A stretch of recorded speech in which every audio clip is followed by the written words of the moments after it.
তাড়াতাড়ি দিন, বাড়িতে লোক এসছে। হ্যাঁ, আপনার দামি জিনিসটা আমার কাছেই আছে। দিদি আপনার 2000 টাকা হয়েছে। দাদা টাকা নিয়ে আসতে ভুলে গেছি, পরে এসে দিলে হবে? না, টাকা দিয়ে আপনার জিনিসটা নিয়ে যাবেন। ঠিক আছে দাদা, জিনিসটা একটু সাবধানে রাখবেন। দাদা দেখুন তো, কে দেখেছেন? ইনি একটা চোর। হ্যাঁ, একটু আগেই একটা জিনিস রেখে বাকিতে মাল নিয়ে গেছে। আচ্ছা দেখুন তো, এই বক্সটা কিনা, এর মধ্যে মিনিমাম 1 লাখ টাকার মাল আছে। 1 লাখ টাকার মাল?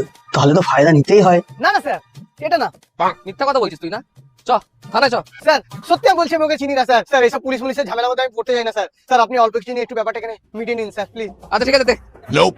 ঠিক আছে, আর মনে রাখবি, মেয়েটাকে যদি আবার দেখিস তাহলে থানাতে জানাবি।